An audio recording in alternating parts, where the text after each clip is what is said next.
We hear so much about the problems that Gen Z are in, that they're lazy, they're entitled, they want everything immediately. There's often an issue where someone's been in the company for maybe 20 years, worked their way up, bided their time, and then suddenly a Gen Zer comes and wants the same role immediately. I loved what Sandy said is Gen Z are looking for experience. Take me to the river and let me experience it rather than show me and talk to me about the river. Also, Aldemar talked a little bit about Gen Z. Yeah, just what becomes clear to me is that organizations are going to have to change. And a lot of the changes that I think that we've perhaps been frustrated with, I can see are likely to change. I'm interested to see everyone's different perspective. We have a Gen Zer in Sandy, and then we have the other extreme where I think I'm Gen X, is it? I think a good question to tackle to address this conversation is what is the future of work trying to integrate and how can Gen Z help? Are you guys familiar with the show Survivor? So I was watching Survivor and there was a season there about one of the earlier ones. I think it was Millennials versus Gen X. The mess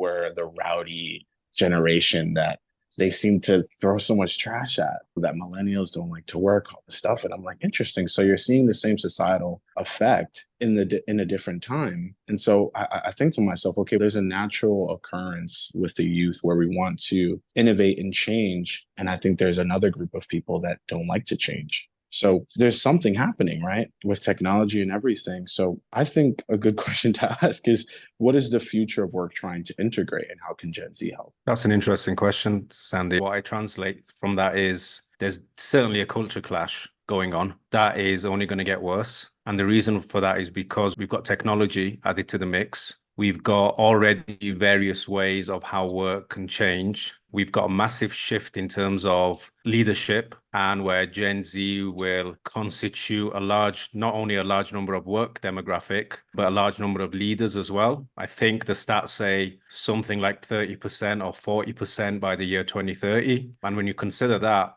the issue becomes more severe, it becomes more of a priority because not only are we talking about the future of employment, we're talking about the future of how businesses operate. We're talking about the future of how people see work as a whole. Gen Z would be a significant part of that. Even if you look at it from the other end, which is customers, Gen Z comprise a large number of the customer base as well. So there's a different view to that where we can say, how can Gen Z help with customer satisfaction, with customer service, with customer acquisition? So there's various ways to look at it. I'm a storyteller. I'd like to try to bring it from another perspective and land back to the Gen Z situation. I am a woman in tech. And when I joined tech, it was in the late 90s. So I was the girl in the room of 200 men. So the teacher would even refer to me as the girl. And I had a hard journey as a woman engineer. It was not that easy. I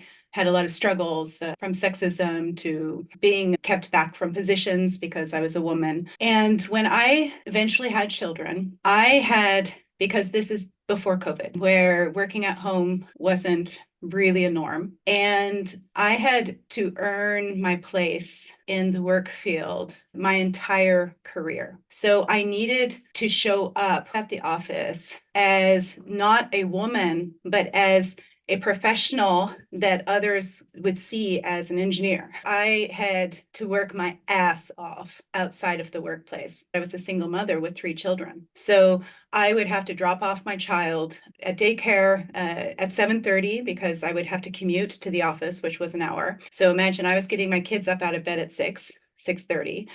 I would work all day and I would be terrified if I would get a call, if I would have to pick them up from daycare or something. I had arguments with daycare professionals if they did. Is my kid really sick?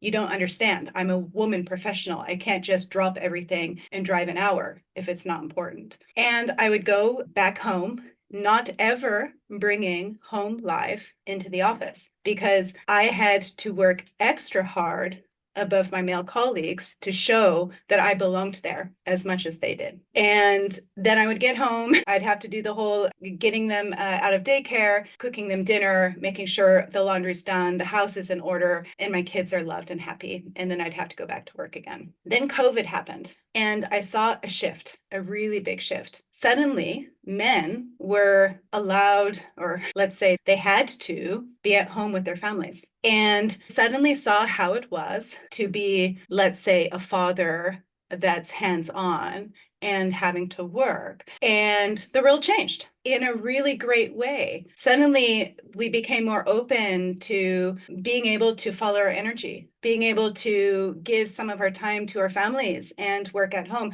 There were fathers with kids running in the background, and it was okay. When we got back to the office, I had a very vulnerable conversation with one of my work colleagues because I was trying to explain the feeling that I was having, because he often would cancel meetings because he had a father duty. I know that I should have felt grateful that the world had changed, because I was the side effect of that. There's so many women now that could suddenly work and be mothers, and it was fine. Instead, I had a feeling that I needed to face, and that was resentment. I was angry that I had to work so hard when I was a young mother, and I was not allowed to go and pick up my children. I had to be a professional woman and keep it away from the office. I didn't just get to leave because my kids needed me at a birthday party. That was a horrible feeling to share with my male colleague. I'm very happy, don't get me wrong, that the world has changed.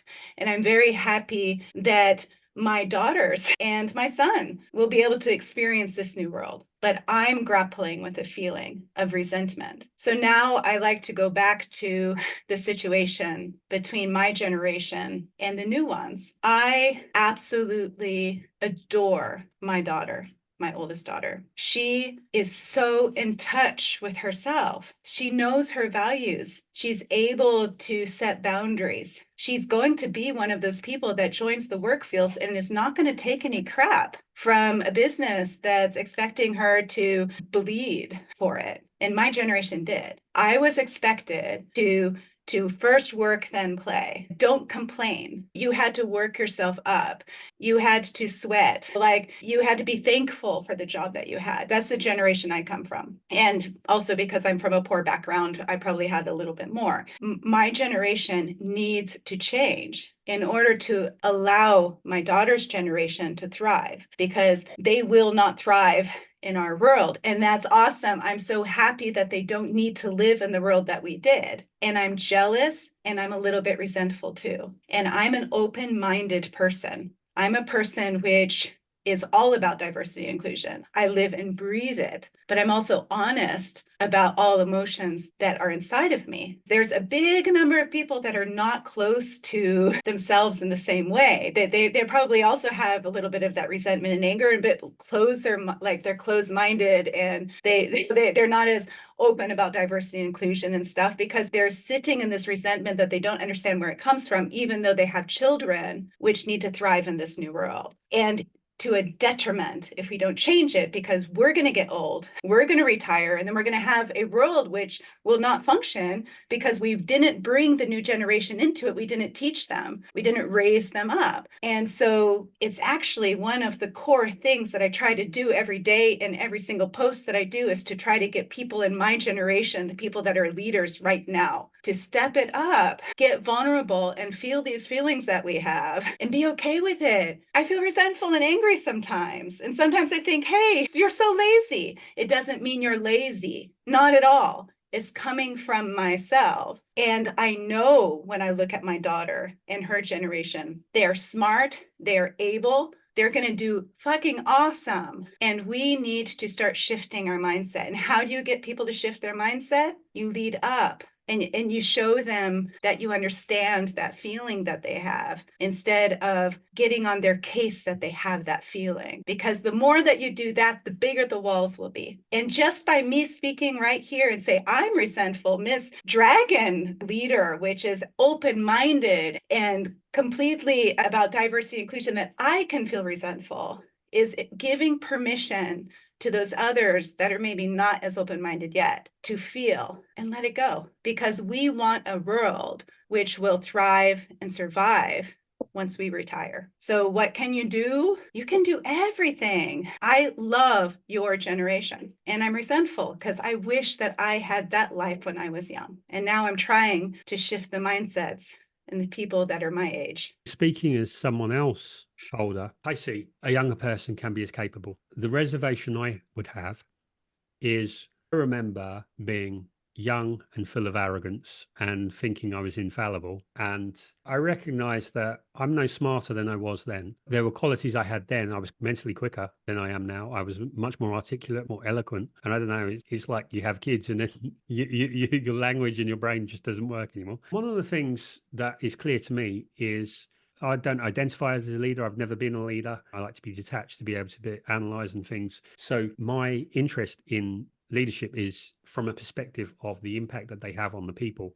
I like to look at dynamics. So it's more of an intellectual interest than direct experience. What's clear to me is the enormous journey of growth that it takes to be a leader, that you can't become a leader without changing dramatically through the trajectory of your leadership. In having all these discussions and that kind of appreciation clear on my mind, I was talking to, he said, if you're good enough, age is irrelevant, which I agree with. What it also shows to me is if you can start someone young when they have the ability, the enormous amount of trajectory that we have, that you would have, the growth and how much better a leader they would be at 50 or 60 with that early experience. The risk I can see is when you're 20, older people will say, and you won't accept it because you say, oh, you just don't know. But when you've been punched in the face enough times and you've had setbacks and you learn that you're not infallible, you are more understanding of some of the layers that you don't get at 20. So I think there is a perspective that you've seen enough cycles. I take on Sandy's point and Valdemar's point about you have to give young people experience, but I can also see that there's a level of risk management that has to be, because there's a different perspective at 20 and 50.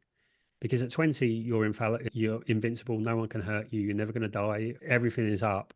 At 50, you've seen enough, you're aware of your mortality, you're aware of risk, you're aware of what can go wrong. So how can we integrate that is a question I would have. I started doing videography and social media management when I was 17. And so I was given some pretty big responsibilities pretty early on. This is when like social media was just taking on. This space was super new. And as long as I had a camera and I was enthusiastic about the work, I would get the job. I don't know what it was like for other professionals that had already been in the field and maybe weren't getting these types of jobs. I didn't know what it was like to really be a legitimate freelancer back then. I just wanted work. People were giving me a lot of these responsibilities and I made a lot of mistakes, for sure. I made a lot of mistakes. Looking back on it, they weren't big mistakes. I made a lot of mistakes as I learned. But I can tell you that as the opportunities got bigger and as I did more, every opportunity was earned. So how clients manage risk with me is, am I getting the results that they need or not?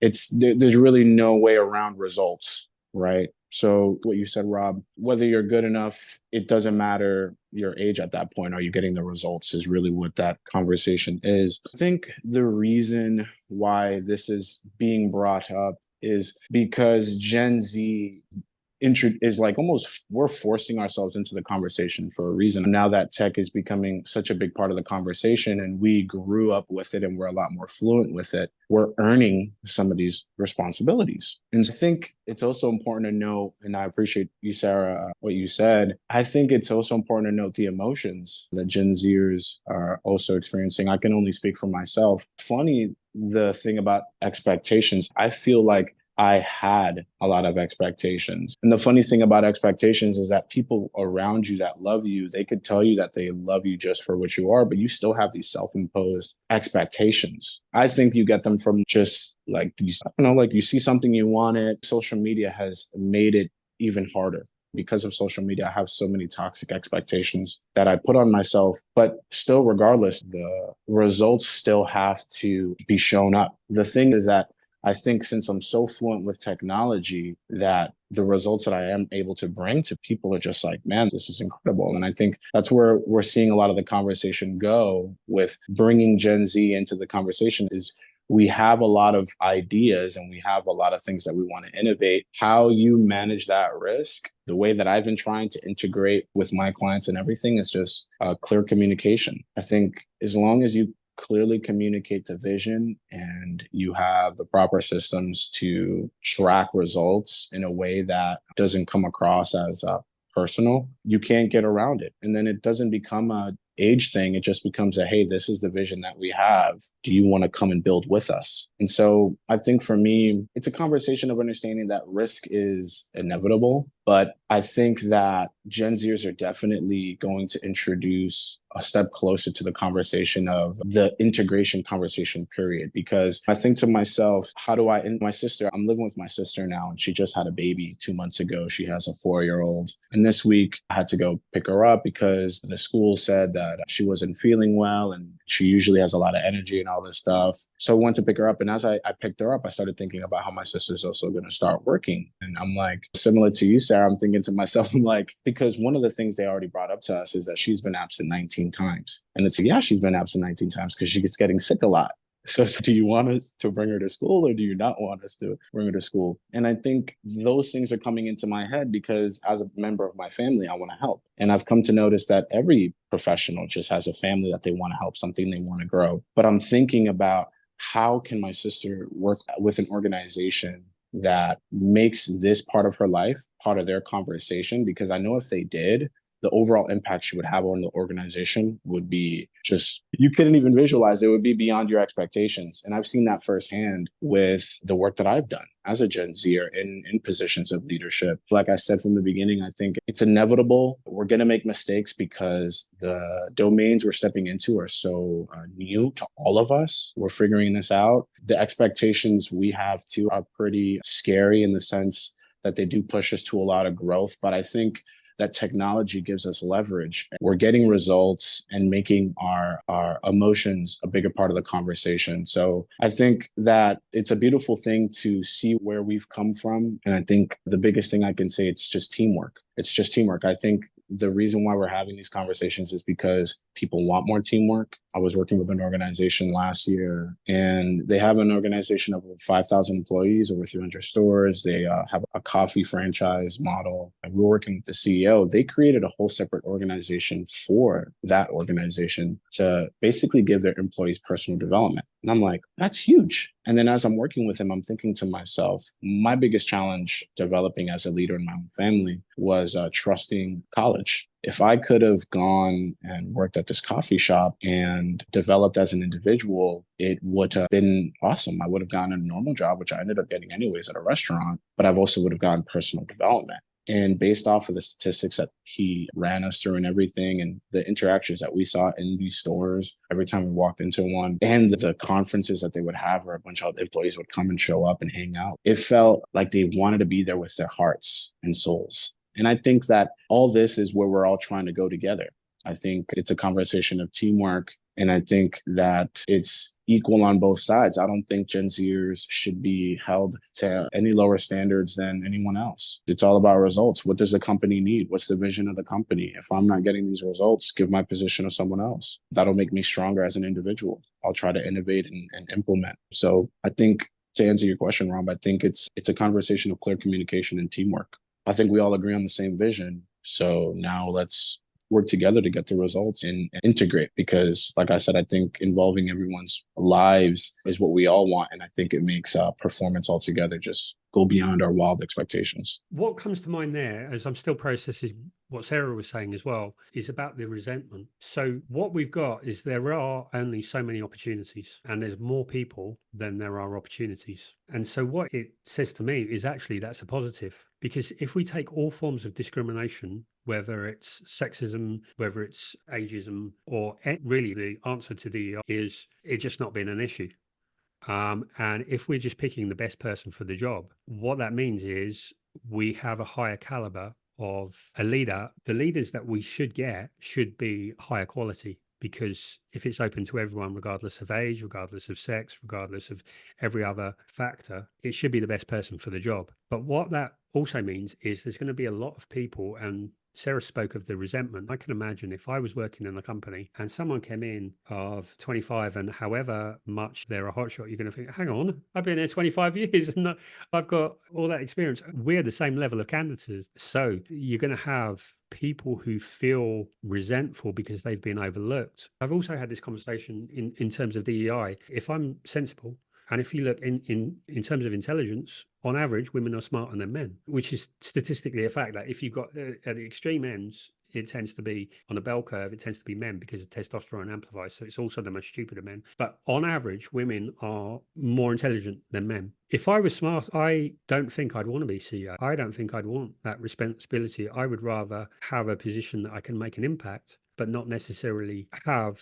the responsibilities and problems that go with that. So maybe it's about we need to carve specific roles, let people be specialists. And maybe it's about it not being hierarchical model, but maybe more project based, and maybe that we can integrate people. I'm a big supporter of holacracy. Of course, holacracy has hierarchy still, but it's different. You have large circles where, let's say, the largest circle would be where the hierarchy is. So top leaders run the company, but all other circles which are going in are based on purpose and the roles in which people hold within those circles throughout the organization is based on the accountabilities that those people choose to put on as hats. You can have an engineer be a leader of the recruitment circle and a CEO be a member of the talent experience circle. So the roles in which you hold within the inner circles are based on talent, on interest,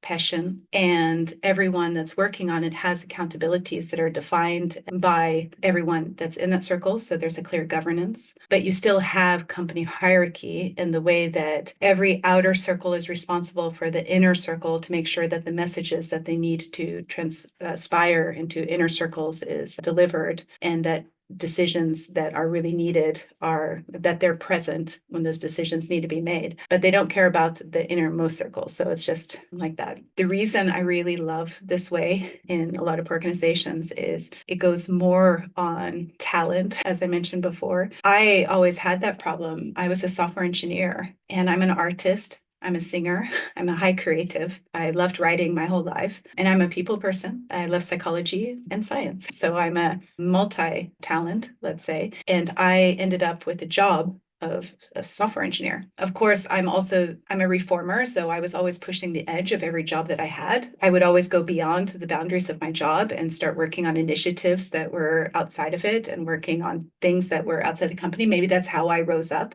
in the places that I worked. But I always felt a little bit, I don't know, sometimes I would be in a lunchroom and they would be talking about the need of a cool logo, but not having the funds for making that cool piece of artwork, and that they needed to hire some external company to do it or something like this. And I'd be sitting there, I could do that. That's something that I would really enjoy making or working on. Why don't you ask me? In every team that I've ever worked with, people are multi-layered. They have different passions, they have different talents. And if you want to up your productivity in your company, utilize that. Not everyone makes a great leader. You have so many people which are maybe excellent and at the top of their craft.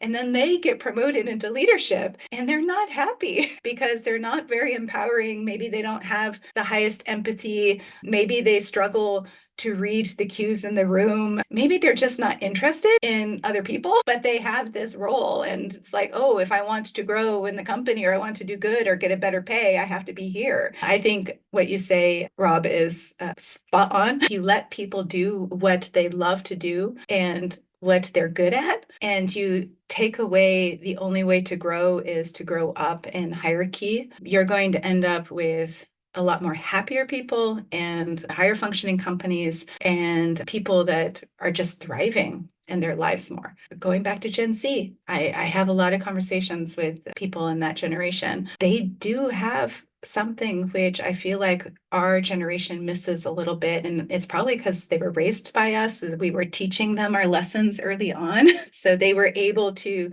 get some of those lessons early on. They've got the game on empathy. Like they understand their core value and they've got more confidence. There's something there when I'm listening, because I try to listen without judgment. And I think, damn, you've just taught me a lesson and you are 30 years younger than me. And so there might be resent there. Rob, you're also a genius when it comes to feelings and relationships. By allowing them to exist and talk about them and own them allows for those other great feelings to come. If we can own it and own the fact that, yeah, we don't want to be invisible because someone that's young came in and started leading us. If we say you're not invisible, you're doing what you're really excellent at and great at, and we value you and we respect you and we hear you, and we're just allowing people that are having that skill set that matches them better to hold those roles without saying that they're the best one and you're the worst one, but having more equity and equality, and everyone is important because everyone just wants to be heard, seen, respected. A lot of this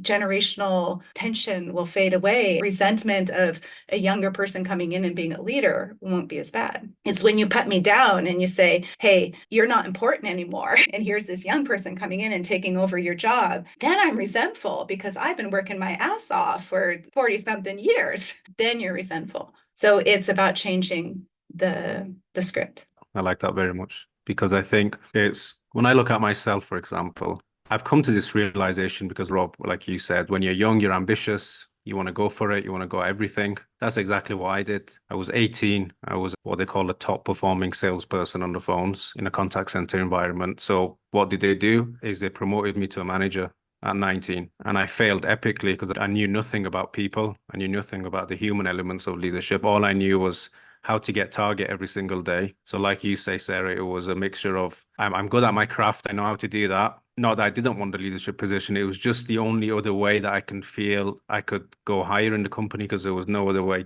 There was no other way to do it. So the next step was to manage a team. And that turned out very difficult for me. The point I'm trying to make is careful what you wish for as well, because we can all have this conversation and say, okay, let's give everyone that opportunity. Let's give Gen Z, let them take over and all that. But like you said, a leadership position isn't an easy position to be in. You're expected to perform day in, day out at your best. You're often measured based on outcomes and results. A lot of the time, nobody cares about what you're doing at home, what's going on at home, what your psychological health is like, because they just see you as someone who's expected to lead the way, show others how to do things and succeed and bringing results. Even a 1 off day or 2 off days could be enough to get punished. And I've been in that situation personally a number of times. And this was all whilst going through some of those experiences that you mentioned as well. I remember when I was 25, I took over the sales marketing operations for a company, and then I later became director of sales operation. And I'll tell you what, I had 4 or 5 people in their 50s that weren't very happy with the fact that I was there.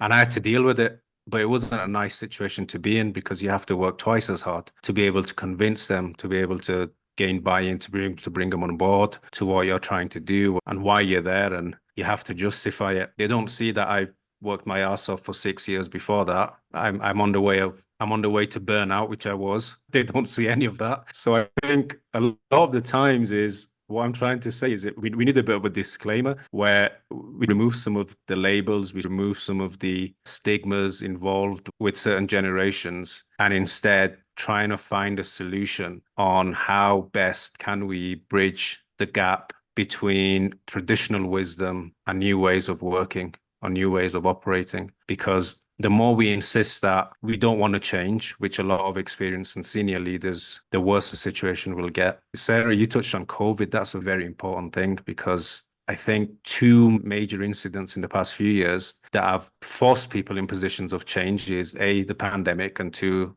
AI. And that's making people think. Like me personally, I'm 36. I'm not tech savvy as I should be at my age. I struggle with a lot of the stuff surrounding AI. I struggle with a lot of the newer technology. I've only recently become active online. I don't have any of the social media presence apart from LinkedIn. So I'm trying to figure it all out. but I know for a fact, Sandy, you would probably be able to help me a lot with. Do you know what I mean? So it's just a case of, right, just be honest. Yes, I feel like I have those feelings. I'm comfortable enough to share that I don't know, wrong, I need help, I need support. And it's good if a senior leader or a CEO turns around to someone in their company, or particularly a Gen Z, and says, look, can you help me with this? Can you show me how to do this? You don't see that very often, unfortunately. And I think that's what is necessary. A, like you said, Sarah, to admit that the feelings that we're feeling are valid. I don't like to be told by, say, my brother-in-law, who's 7 years younger than me, how to sort something out on WhatsApp, because I remember myself in my 20s when I used to tell people older than me how to do stuff.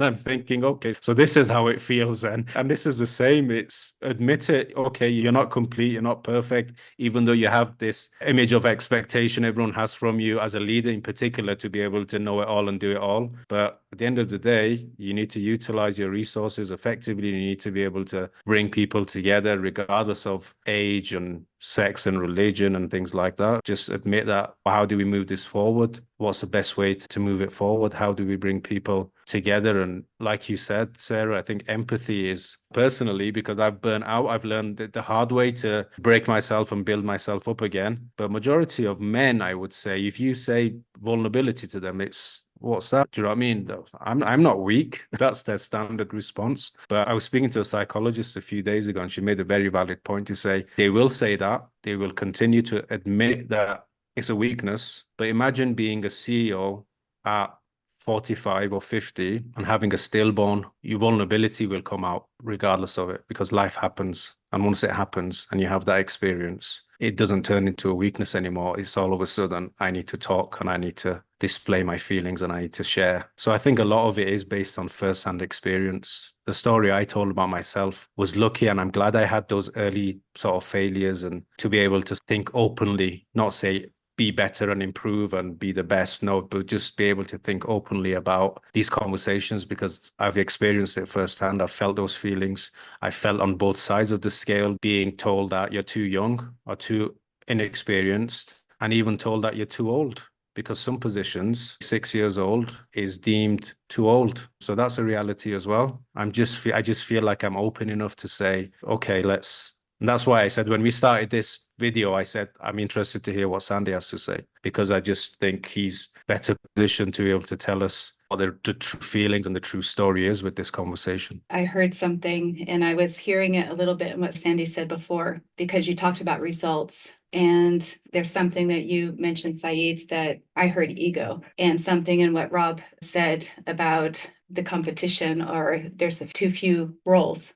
And I think it's around all those things. There's too much ego. When there's ego, there's competition. And you talk about winning, or about, it's all about the results. I feel when I lead teams, of course, the ultimate goal is to raise the productivity, right? That sometimes means that I'm not the one that's doing something. If I don't have the time or the capacity to coach my teams, I bring a coach in. If I don't have the technical know-how, and I was a software engineer for more than 20 years, almost 30 years, I have a tech lead to help me with that. And it does not mean I'm less powerful. I'm a woman with a period that comes every month, and I get emotional and sometimes I cry. It does not mean I don't have power. When my teams fail at something or they're experimenting, one of my favorite songs is from Garfunkel, is something about being a loser and don't stand on the side being a spectator. Experimenting and failing is also winning. It's growing and improving. I feel it's all around ego.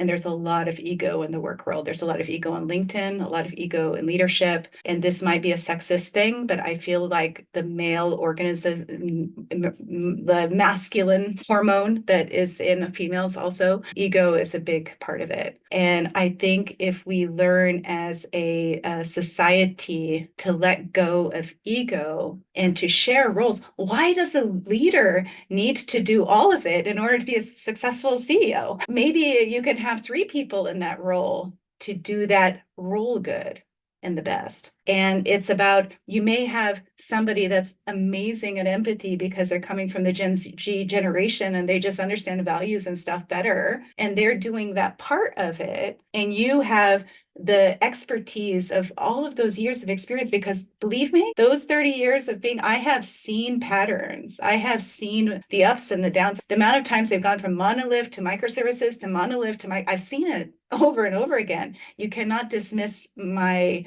learnings that I've had all those years and the stuff that I just know because I've seen it fail and I've seen it not fail. And you take the strengths of everyone and you take away the ego and you stop saying that you need, in order to grow, you need to step up in your role or whatever. And instead, really see the value in everyone. And I know it probably sounds hippie, but I guess I'm a hippie. I think the world would just be a better place. And I guess that's the message that I try to demonstrate. Pretty much everything is about inclusion and about people being heard, seen, respected. Everything that you read that I write is pretty much about that. It doesn't matter if it's age, if it's I'm neurodivergent or I'm a female or I was born in the wrong gender, or if I like cats or dogs, or I'm a parent or I'm not a parent, or I'm from a society, being from poor parents or rich parents. People just want to be heard, seen, and respected, and they want to have purpose. And why not just use all of that? And I wish that there was something that could just set the world on fire and that people would just get that, because it just takes a lot of work. You have to, and it can happen, Saeed, like you said, you can have a stillborn baby, and that could be the thing that crushes your ego. You can have a bad divorce, or you can have something, and finally you get it, but it needs to happen faster. So we need a way of bridging people over. And it doesn't come from bipolarism and saying you're bad and you're good, or it comes from really listening and seeing someone and showing how you see that thing that others don't see, and it's okay. The most powerful, I'm not a Trump supporter at all, but I bet there's something inside him because he's so like powerful or whatever, and that just hasn't been seen. And if we would let down our judgments of people and just see someone, it could change him just a little bit enough. I really love what you've said there, Sarah. If I'm going to sum up what I've learned about leadership in conversations, is it's really a journey of humility. It's about taking the self and the ego out of, because I think when you look at first-time managers, the real problem is not feeling good enough, is not being so concerned with the perception. And I think that's a lot of the ego is about perception, and why people fight for leadership positions, because it brings status. I love what you talked about, holacracy, because I think the model of organizations has been built in industrial age, was built on machines. Organizations are built as well-oiled machines. What's happening now is it's more important about emotions. It's more important getting people thriving. The more that we can take ego out of that, it's the best person for the job. One of the big problems, resistance in organizations, and we had a group talking about change management, and obviously there, the big problem is resistance. I think a lot of that resistance is micro resentments. And because people have been resentful of, or they've lost trust in what's happened before, they don't trust again. They're not engaged. It's a lot about humility. So really, it's interesting that you brought up Trump, because I think politics is broken. And it's broken because Big time broken. We're not talking about issues. We're not really talking about any issue in depth. People are just taking positions. So we're not actually making progress. We're just arguing about opinions. The more that we can make things less political and more based on reality, and that all depends on taking the ego out of it and looking at the real issue. Sarah, the patterns, you've been able to see patterns. And I take in what you said, Sandy, about based on results. But when I look at some of the great crisis in business, it's been about decisions. I remember Nick Leeson, I think it was Barings Bank, and it was someone who was given a lot of responsibility because he was bringing in great results, but he was bringing them in such a way that there was a huge amount of risk, and it broke banking and for a while, and Baring Brothers, like this investment bank that had been 200 years, but because they allowed someone to take risk because of results. I think there is a wisdom that comes with age. I think of Warren Buffett, George Soros, people like that. So when I talked about boom and bust, I remember Joe Kennedy, and this was in the 30s, and he sold everything. The Kennedys made their money because he sold everything because he could see it coming. I remember Sir James Goldsmith, and he was like one of these corporate raiders, and he saw it coming because he'd seen the patterns. and he literally sold everything. It was a Black Monday or something. Everything crashed, and Rupert Murdoch and people were trying to call him, and he'd sold everything, his buildings, his homes, everything. He had 3 billion in cash at a time when everything had rocketed. And that's the kind of decision making that you can only get from time. So I get, in many respects, Gen Z are much more capable. Saieed, when you talk about technology, you hear about TikTok. My daughter's on TikTok. I got TikTok and I'm like, what is this? And I have no understanding. Generally, organizations need to change, and we need to forget about the past. And the successes of the past were built on a model that no longer is going to work, because logistical model of mining things, it's all about people now. If you're looking any kind of knowledge work, it's about getting the most out of people. And the whole organizational structure that isn't going to work, where it's based on you just come in and you're a cog in this wheel. We need to make organizations that the potential of the organizations is the mass of talents and the range of untapped abilities and interests that people have. I can see that Gen Z are perfect for creating this. And I can also see a parallel that I come from the field of relationships, dating. And when you look, the world has changed. I'm a white 50-ish male who grew up and everything was centered around me in the Western world. And suddenly women have been given more equality. And suddenly there's a bunch of men my age who have been left out, who were traditionally in the working class roles, menial labor that's gone. Drastically, their job chances have gone. They're not equipped for the knowledge work. They're not equipped. And when you look at Google's Project Aristotle, every team is improved by having women on it. Women are increasingly important in the workplace. There's a lot of men perhaps don't have the education, don't have the intelligence, and certainly don't have the emotional capability to deal with it. There is fear and scaredness, and that's driving people like Trump, because there's a lot of men with all this red pill theory who hate women because they don't understand women, and they don't understand that they have to change. They have to adapt. And so you've got, and it's red pill and incel, and men are growing up who don't believe they're ever going to have a relationship, and they think it's because there's a problem with women, but it's a problem because they don't adapt. So organizations are going to have to adapt to Gen Z. But what you're going to have is you're going to have the equivalent of red pill theory that these people should be changed and all of this. So you're going to have a big bunch of frustrated, probably older men who are marginalized in society. And somehow we have to deal with that and integrate that and deal with that fear and resentment. We do that by not marginalizing them, addressing the fear, the scaredness, because that's the basis of ego. And like I said, it's taking, for those that have the empathy, it's our job to create those bridges. And it's our job to find those seeds within those individuals that we see it and that it's okay. And they're not less just because somebody can do this thing over here a bit better, because you can do this over here. And we value that for that. I know even in my relationship, I just got married, right? I have a higher IQ than my husband. He knows that. We've tested. Anyway, I'm intellectually gifted in the neurodivergence, which is not always a good thing. I know that if there's a job to do and it needs to get done right away, and it's going to be, he'll just go in with brute force and get it done. And I value that massively. It's because I'm going to think about it and I'm going to draw some kind of plan and I'm going to make it and by putting those two parts together, we have a pretty nice home and nice life. I don't want him to be like me, and he doesn't want it. It's better that we're different because we complement each other, and there's not one that's higher than the other. We value each other and we're equals in this relationship. And that's how the work world needs to be. I think it's fear of losing your title, fear of losing your money, that you maybe are responsible for your families, you have a mortgage, you have people that look up to you. It's fear of losing that status. And we need to address that and talk about it and take the fear away. Let's be courageous.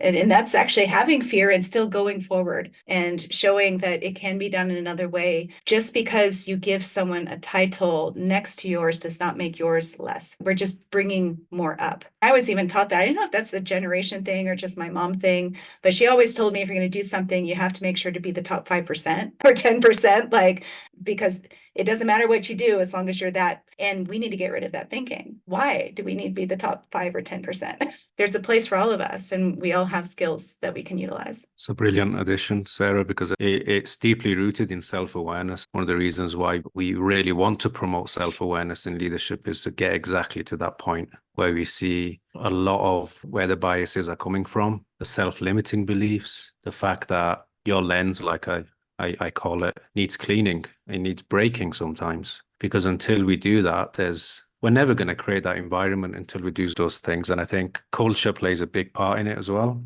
We're talking about changing. We're talking about being adaptable, flexible. Let's be honest, there's a lot of organizations out there who don't have the right culture to support this. So regardless of you being a good leader who wants to do everything right, if your culture doesn't support it, then it's not going to happen, or it's going to happen temporarily and it's going to fail soon. So it is a big conversation, a big project. I don't really like calling culture project, but in this instance, it would be a project because you have to start it and you have to measure it. A big part, Rob, of integration, in my view, is organizational culture and how that supports being able to integrate various individuals, not just generations in terms of age, but just various individuals. So DEI is a big part of that. Self-awareness in leaders is a big part of that because, like you said, Sarah, my father would say the same. He would say, if you don't achieve X, Y, Z, no one's going to take you seriously. And that was my mindset. That was one of the main reasons why I burnt out. It's one of the main reasons I've spent 10 years in recovery. And it's because of those biases and those beliefs and that conditioning. So we've got all that to think about as well.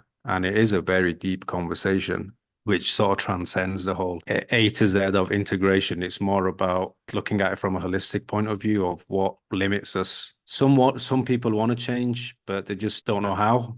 Some people find it hard to ask for support. Some individuals think, like myself, used to think that this is just the way I am. Ego is big in this conversation because you're right, we've been conditioned to think materialistic status is a way of measuring our success. So it's hard to sometimes tell us that you're wrong. I know I find it hard sometimes in coaching sessions when I'm talking to a senior leader who's 30 years my senior or 25 years my senior and tell him that, let's talk about empathy and vulnerability. They'll just tell me I'm too emotional. Sorry, you what, mate? It's the normal response. And I think it goes beyond. And I think that's why I personally like to promote self-awareness as much as I do. And it's a big part of my sort of professional endeavor because I think that's a great basis to start from. Then you find that trickles into the way leaders operate in organizations, the way they talk to their teams, the communication changes all of a sudden. They think about inspiring impact, influence rather than what's in it for me turns into what I can do to help them. And that in itself could be a massive supercharger of how we integrate various people and generations into the workplace. I just love so many people are, I don't know, I was just born loving people. I think almost everyone, there's a few psychopaths that are in the world. Most people want others to do well. They want to do well. And we just need to believe in that, trust in people. Like you, I've always had that view that people are inherently good. The thing about that is there is a certain percent, 1% psychopathic. Yeah, is that 1%? 2% They're scary. sociopathic, 4% are narcissistic. And there is the problem. Fresh people like us, Rob. That's the reason that we have a problem with trust. Because there are like maybe 8% of people are untrustworthy. There are those people who will take advantage. And those ones you can't work with, really. That is the fly in the ointment. Yeah, I always have that disclaimer in every talk, except for that 1%. It seems to me it really does come down to self-awareness on both sides. So it's just the self-awareness of our generation and our resentment and our feeling of. So I think maybe if I look from our generation's view, I feel there was more stoical. I feel there was more like even our grandparents, they were very stoical. They were through the wall, no complaints. And then we'd see this generation that are like, oh, I'm so anxious and I can't do it. And I'm like, just do it. So there's that self-awareness and somewhere we have to balance. And there's the self-awareness of the Gen Zs who, my perception as a biased Gen Xer, we've all done coaching. I think we've all done coaching. You're a coach and you're like, yeah, I can help anyone. And then you realize it's not anyone. And then you realize you're all invested in helping someone. And there's a lot you learn through it of letting go, of knowing who the right person and knowing when to say something, when not to. And I think that it's very difficult. I've seen relationship coaching from 20-year-old relationship coaches. And I know you've been in groups and they don't know what they're talking about. They go, oh, I've been on dating sites. I can coach relationships. And they're like selling people $5,000 coaching and they've got basic because they were on a coaching site. So I think it's self-awareness of what you can do. And when there is that kind of, like you said, Sandy, it's like you have to, there's an element of, so organizations have to trust young people to give them experience, but they also have to trust in a way that's not going to kill, like the risk is not too high. So people have to learn, but there's also, we have to be aware of the risk because, like Saeed talked about being very young and falling flat on his face in his first role. I was 20 years old and I didn't think I'd ever failed. School was easy. Like I know a lot of people learned their lessons at school because they really struggled at school. I didn't because the school curriculum suited me. I'll make it work. So I took myself in and set up a gym with all loans, all grants, no cushion. And people were like later, like, how did you think that was going to work? There was no way that you were so leveraged. And 6 months in, I took in a business partner and he wasn't doing anything and we fell out. So 6 months in, I was so ill, like I had a cold every day. I was homeless. I was 60 grand in debt. So we have to balance our ambition. We need to lose self-awareness, but we also need to gain self-awareness of what our capabilities are. And we don't know our capabilities until we failed. One thing that I love that is being brought up is awareness. Again, organizations must know where they want to go and then start asking themselves where Gen Z can help, because another big part of our conversation is leadership. And I think that leadership, from what I've studied, can come in two different ways. It can either come in a form of a king that kind of leads with fear, and then the form of an emperor that leads from the bottom. I've come to also learn that words mean different things to other people. So just take my word for it. Some people like to be led by kings. Just depends on where they're at in their lives, depending on their awareness. If they're not aware of their own toxic relationships with fear, they might not realize that it's not good for them. But regardless, some people like to be led in that form. You've touched it on as well. As coaches, we know that you can't help everyone. So you just got to help who you can. And so one thing I'd also like to point out is that the fear around the conversation of Gen Z, from what I've observed, has been one of, well, I'm afraid that if they're given a position of leadership, that I'm being undermined, or that if they're given a position of leadership, we will fail. But what if you're in a king-led organization and then the Gen Zer comes in because their strategy gets results, but their strategy of getting results is inclusion, and now the company must change and have a version of like almost an ego death. Then in similar charts where you notice the boom and a bust, like you mentioned, Rob, there might be a bust, but just like in many of our lives, the best things come after. And I've come to learn that organizations sometimes grow in that same way. My question is also as well, why does the Gen Zer coming into a position of leadership affect you in the first place? Why isn't your current position meeting your needs? I think your current position can meet your needs. Sarah had pointed out in that different model of, I believe you mentioned holacracy. Exactly. I've also been studying different models like a DAO. I've also been talking to a company this week about co-ops and how companies can be ran differently. If your position isn't meeting your needs and you feel like your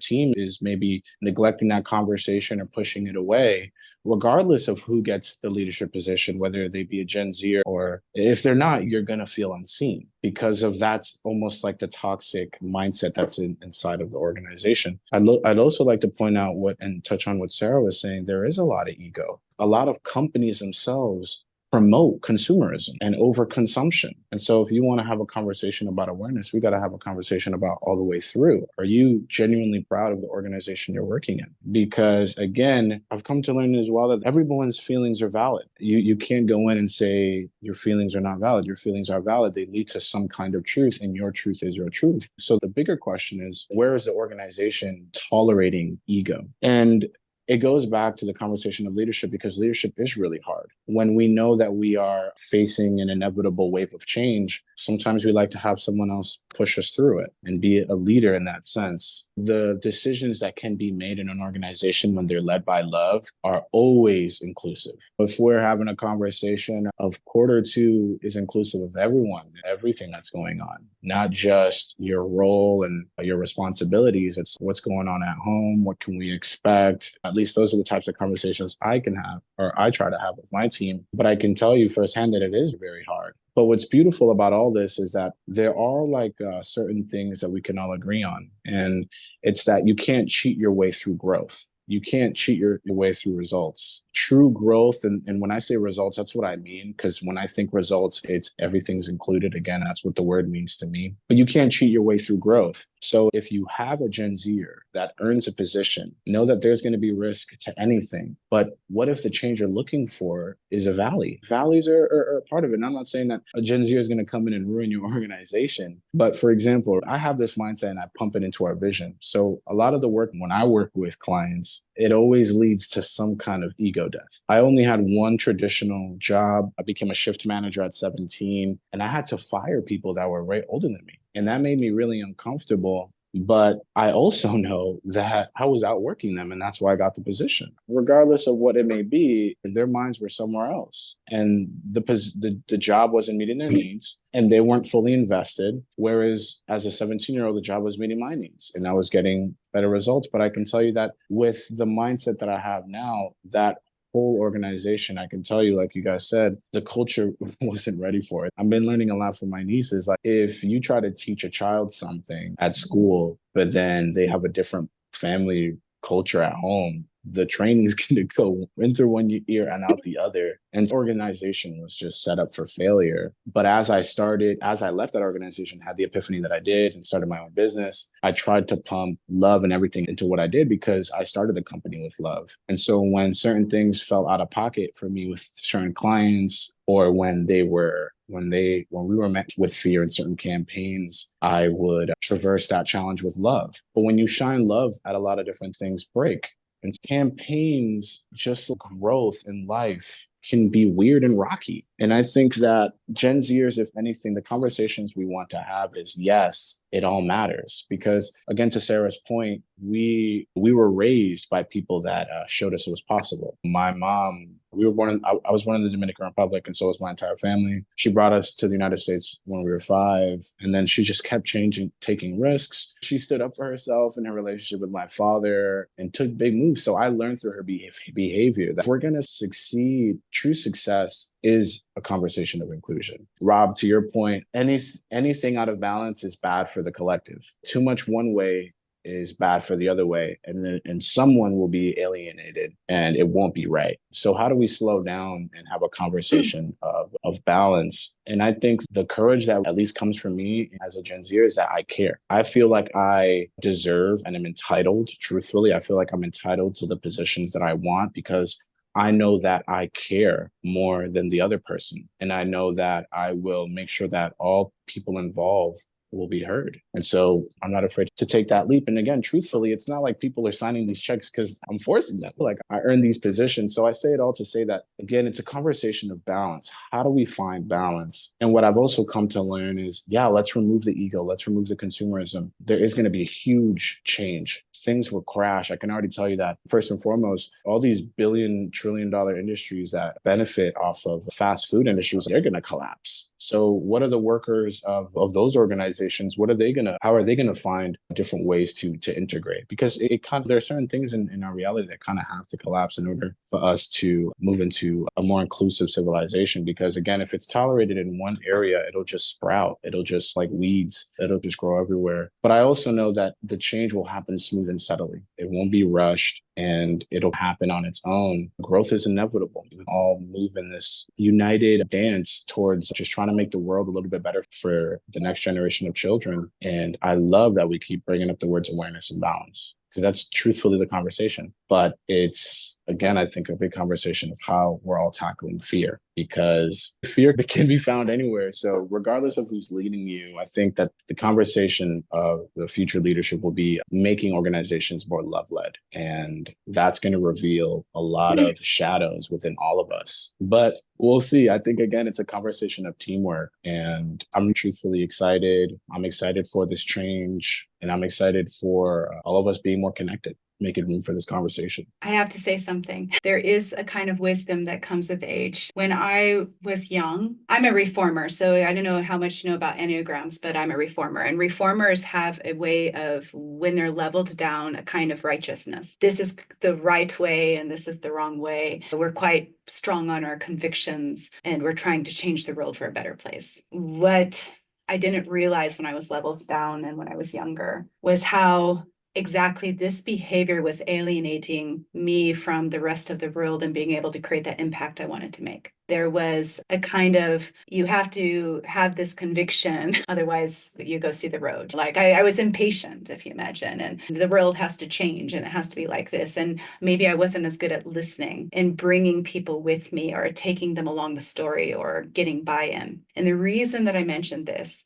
I had a feeling of irritation when I heard you say two things. When you said that you care most and that you're entitled for the role. And it just reminded me of my younger self.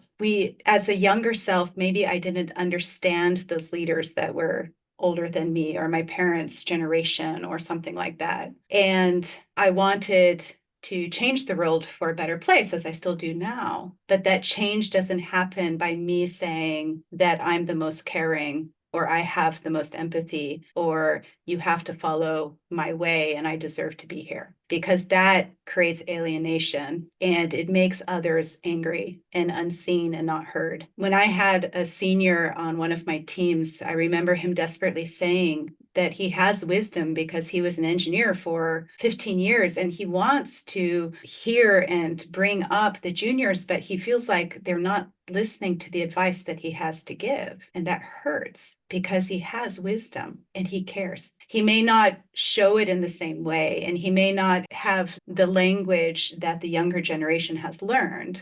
And maybe I'm somewhat part of that younger generation because I'm a reformer. So I'm like, I had an edge on it and being righteous. I'm not righteous anymore. I know I'm not the only one that cares just because I may holistically see how everything is connected and I see a clear path to a better future. It does not mean I'm the only one and that my way is the best. And I'm open to hear it from somebody that maybe has less empathy from me. Maybe there's something I can learn still from them and see them. And you can't get buy-in. I'm sorry, it's not tears on my eyes. I have like makeup in my eye or something. But if you want to change the world, you need to really love the people in it. And loving the people in it is being humble enough to know that, no, you're not entitled. Nobody is. We don't want that. That's ego. And people which are the best empathy and we're changing everything, by saying that, that's ego. So we all have a place and we all care. And the way it's going to work is to utilize those talents that we have, including those talents of seeing others and having empathy as those with wisdom that saw those patterns and has seen the world through changes and had horrible things happen in their life that they've recovered from, or there's a wisdom all over the place and there's care all over the place and people love different ways. And I just had to say that, like, that hurt me when I heard that. It alienated me. Yeah, I understand, Sarah. That makes a lot of sense. And I think it might be helpful if I give more clarity. Again, I don't come from, I'm not sure what your guys' experiences are with teams, but so for example, when I work with organizations, I'm coming into the organization as a contractor. So when I work with an organization, I essentially convince the organization on our culture and how we tackle problems. And then once the organization signs a contract, I then find those contractors to be part of the conversation. And I've also had my organization go from a big team to a smaller team, and we're constantly shifting. So when I say I'm entitled, I say it from a place of, I know the only thing I can control is my world. I can't control other people. I've been through phases in my life where I've had a huge blind spot in the sense of my family has to do it the way I want them to do it because I have more vision. And so I've tried to control them, and I've tried to, my ego has felt hurt when they don't do things the way I want them to do it. And so I've learned my lesson there. You can't control people. You can't force anyone to do something you don't want to do. So everything that I say in the way that I carry myself, everything comes with consent. So when I say the word of I'm entitled, I say it from a place of I've been in a world where a lot of the rooms that I encounter, there's not enough space. There's not enough space for this big conversation. Like I said, I haven't worked in big companies. My only job was working at a restaurant. It was like a Chipotle-like concept. It was a company of 13 stores. It was a small franchise. And so collaboration for me always, since I've started, has been a conversation of how do we get the best results? And it comes from a place of collaboration because we've been a small startup. It's been a collaboration. I can tell you that at first I tried to figure it all out on my own. And then eventually I figured out I don't even want to figure it all out on my own. This is too hard. So the entitlement comes from me, even though I see a world that is, at least from my experience, commonly dark, that I am entitled to a position of leadership that I create for myself, that is all individuals involved will give me consent to do, that I deserve that leadership. And that leadership can even just be just for myself. If I go back to a solopreneur model and I do all the work myself, I still have to feel confident in the leadership that I'm trying to earn with the contracts that I'm trying to bring about with the organizations. Are you trying to say something? Something that I'm picking up is people often feel like imposter syndrome, and we have to in some way feel that we deserve it. Is that what you're saying, that you have to deal with that sense of fear or not deserving it, and you're rationalizing it by that you've created the leadership position? Yeah, I always have to ask myself, do I feel capable of the position that I'm trying to take on? And then I have to look at it. I tackle a lot of my world with a lot of optimism. So I know that word can come across hurtful to people. And so I apologize and not better clearly communicating how I wanted to use that word. But I can assure you that whenever we tackle problems, it's a conversation of, hey, whose ideas, who's better fit to lead? I've now moved the agency as well to essentially a relationship-based model where it's if you feel better closely connected to one of our clients, you tackle their challenges. And then therefore my team members feel more engaged in that sense. It was important to make that note because I don't ever say that word typically in a space of where I think it's making anyone feel small. So I just wanted to communicate that to you, Sarah, just so you know that I try to be conscious of how I use that word. So I understand and I'm trying to understand how to better traverse that with you. But yeah, I try to use the word in a positive sense for the world that I see very optimistically in that sense. But I know that it comes with some baggage. See, it just shows the difference in perception, Sandy, because when you said that word, I automatically thought entitled to fair treatment, entitled to the same opportunities as everyone else. Obviously, Sarah had a different experience based on her personal story and journey. Again, it goes back to how we communicate and how we have these conversations and how we remove those biases and how our first-hand experiences massively determine our outlook. I had the same irritation towards vulnerability one day, and now I absolutely love that word. Absolutely love it. So it just goes to show things can change and people can change and perceptions can change. So when you said that word, I supported it because I thought, okay. And I'm biased because I did a post a couple of weeks ago on a generational showdown, which is this conversation between the new gen and the old gen. And as part of that was the old gen turned around and said, you're just entitled. And the new gen said, yes, I'm entitled to fair treatment. And I think it just depends how you look at it and which way you look at it. But yeah, I just want to let you know that's how I thought, that's how I perceived it. And then Rob perceived it differently. And then Sarah perceived it differently. So it just goes to show how important these conversations are. I love that, entitled to fairness. I think that is at the core change that we need to make. I think so. When I listened, I think I'm not very demonstrative. I'm not very effusive. And it doesn't mean that I don't feel or I don't care, but it means that sometimes I think particularly probably men of my generation don't show much emotion. And I think probably we were programmed in such a way that we don't show much. So sometimes, yes, sometimes we care, people can care without showing it. But I love that. I think that really is about everyone's entitled to the same opportunities. And that is probably Love that sentence. So I think it's also too important to note though, right, Sarah, because we also have to be careful what we're standing for and being careful that it's not a slippery slope towards more chaos, right? I think that's also what you're trying to point out, Sarah, if I understand correctly. It's that like that word entitled, if it could be a slippery slope, if I'm understanding correctly. I think it was more how it was paired with I care more, and then entitled came right after that. So I think if you would have said entitled in a different way without the I care more then, I wouldn't have heard it the way that I heard it. I think there's a very human thing. Obviously, I think there's a thing that, like, you can look at people in spiritual communities, and which is the whole thing of egoless and all that kind of thing. And yet there's so much ego in I'm more spiritual than you. Oh my gosh, I have such an allergy for those times.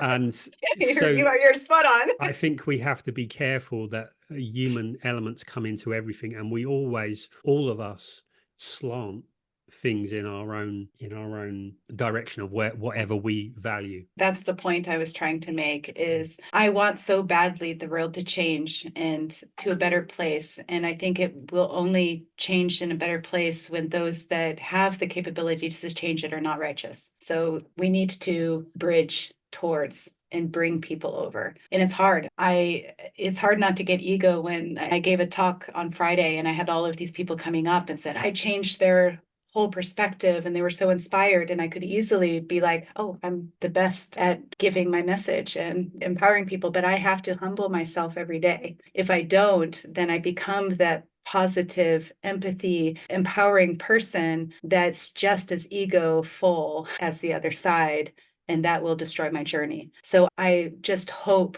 that the people like that are in this room take a humble sandwich every day, as I also have to do. It can be hard. And it's as hard the more successful you are, the harder that is to have. Ego can come on both sides. There's something in the programming of humans that we have this hatred of people who have more power than us. And yet then when we want more power, it can happen that we become what we hate through love and care. We're not mindful about it every day. The point I was going to make is that the thing that we want so much, we can feel unprepared for, and we feel that other people are challenging us, and we feel we have to justify it. In that whole justification comes, if it's okay with everyone, what I like to do is go round what you're thinking, what you're feeling, anything that you had, just a snapshot of the conversation, because we all have a different perception of it. For me, I've written down here, I think it's about 5 words, and I think it's about dealing with fear, and our response to fear has to be one of humility, and with that humility comes vulnerability, and with that vulnerability comes awareness, and then comes balance. So I think they go in that sequence. I think we're going to notice when we're out of balance, and when we're out of balance, we have to bring into awareness, become more vulnerable about what is it that's making us out of that balance, which then comes down to the humility to accept where we might be wrong and what we need to change. And then at the core of it, it's about fear. Are we afraid of? What stood out for me was, let's not disregard the feelings. Let's be honest about what we're feeling. There's a lot of fluff involved when we talk about the generational transitions, and everyone tries to be very positive and open about it in conversation, but the reality is feelings are there. Like Sarah said, they're very valid. So let's bring those out in the open. And the only ways to do that is to be vulnerable and understand that it's not a weakness. It's a sign of courage. And that, to me, is a perfect starting point to be able to understand, be aware, and then move on to having the conversation. Let's not disregard, let's not allow our biases and perceptions and conditioning and belief systems dictate how we run organizations, because I often relate to leadership roles as a very privileged position to be in, because you've got a unique opportunity to impact and influence a major amount of people, and it's a delicate position, it's a high pressured position, but at the same time you're responsible and accountable. So as leaders, I often say it's doubly important to be aware of your words, your thoughts, your actions, and how it affects your team and the people you communicate with. So awareness is a great starting point before we have these conversations about integration and culture and things like that. So that really stood out for me, what Sarah said about being honest about the feelings, because at the core of us as humans, that's what dictates the majority of our actions and decisions. So unless we're completely aware of it or admit to the fact that we're willing, and I always say when someone wants to change, you can't help everyone, but you can help the person who has the right intent and willingness to want to change. If that goes out of the window, there's no hope for that person. So they have to have that intent. So I invite all of us to have that intent, the right intent and willingness to be able to be open and adaptable and flexible, whilst being not neglecting our own feelings. I was speaking to a psychologist a few days ago, and she made this really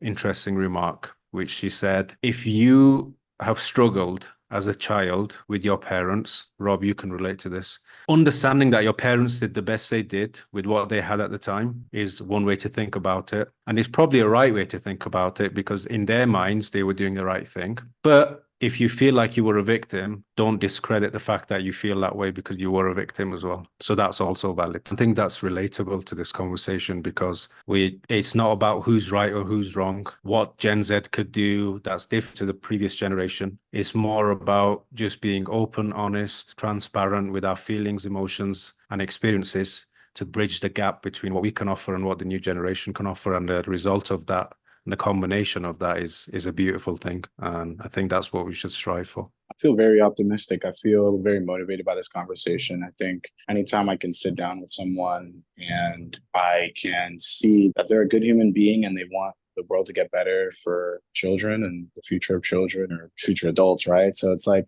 I get really motivated by these types of conversations. The fact that such intellectual people are speaking about these things, and I can feel the passion through that. I have an older brother and an older sister that I don't feel very connected to. So being able to connect with, even though you guys aren't Gen Z, all right, we can still, it gives me a lot of hope, because again, it's a big conversation of teamwork and it's a huge conversation of inclusion. If any of us are left behind, then what was the point? So again, I feel very motivated. I'm grateful that I got to share time with you guys on a Sunday. Honestly, this feels like a gift. So I appreciate it. I think for me, every human being just wants to have a reason for being, and things will get better when we take the chance to hear, see, and respect all individuals and learn how to collaborate. Brilliant words to finish on. And I think if we're able to have these kind of conversations and the humility to learn and grow together and include everyone, that is really the key. So thank you, everyone. Bye. Likewise. Thank you. See you, Bye-bye.